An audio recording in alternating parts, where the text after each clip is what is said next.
saya ingin cerita sedikit Mas. Satu kali di awal saya pulang ke Indonesia dan saya kemudian mengajar di Bekasi. Ada satu pengajian ibu-ibu perempuan khusus untuk perempuan di hari Kamis. Saat terselenggara itu, satu kajian pertama full, kajian kedua tiba-tiba satu orang tidak ada. Kemudian di belakang, menarik ya, mulai menangis. Saya tanya kenapa di belakang menangis. Ibu itu menjawab, Ustadz, si Fulana tidak bisa bersama kita karena sedang berjuang sakit. Mohon doa. Baik, saya bilang kita doakan setelah selesai kajian ya. Begitu kemudian saya lanjutkan, jeda sebentar, nggak sampai 5 menit, di belakang terisak.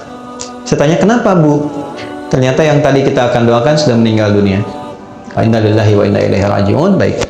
Setelah itu singkatnya, malam kami datang takziah. Anda tahu apa yang terjadi? Ibu dan Bapak, teman-teman semua, luar biasanya. Beliau itu profesinya seorang pramugari. Dalam pramugari profesi yang beliau jalani, tentu banyak kegiatan-kegiatan keduniaan yang terjadi, sehingga juga untuk berhijab pun dulu belum punya kesempatan, pergaulan juga luar biasa. Di ujung hidupnya, Mas, ini yang penting saya sampaikan, dia memutuskan untuk berhenti, selesai, dan dia aktifasikan sisa hidupnya untuk memperdalam Islam. Dia ikut pengajian untuk merubah dirinya. Ketika ikut pertama pengajian, ternyata baru ikut pertama, diagnosis muncul, kena kanker. Lalu masuk rumah sakit. Yang kedua itulah sampai terakhir, ternyata dia berada di rumah sakit sampai ujung hayatnya menjemput. Tapi tahu Anda apa yang terjadi?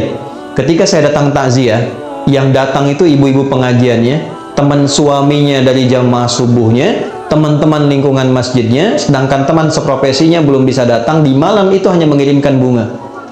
Saya sampaikan dalam takziahnya, ini luar biasa cara Allah memuliakan hamba ini. Allah berikan sakit sampai ujung hayatnya. Satu, supaya mengisolasi dia dari kegiatan-kegiatan sebelumnya yang sudah dilakukan, sehingga dia fokus untuk bisa menyebut nama Allah saja dalam hidupnya. Setelah dia berubah menjadi orang baik, setelah cukup baginya kemudian beribadah, Allah jemput akhir kehidupannya di tempat dia terisolasi, sehingga dia tidak berbaur lagi dengan yang lain untuk berbuat sesuatu yang menyimpang dari kehidupan sebelumnya. Maka apa yang terjadi? Dijemputlah dia dalam keadaan yang baik, dosa-dosanya digugurkan, diberikan pahala yang kuat untuk dirinya, dan yang terakhir yang paling indah, bahkan dimuliakan dan diantarkan oleh tempat-tempat di lingkungan pengajiannya.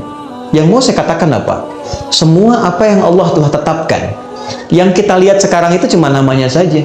Sakit, kena kanker, kena tumor, macam-macam. Pada hakikatnya semua itu ujian hidup.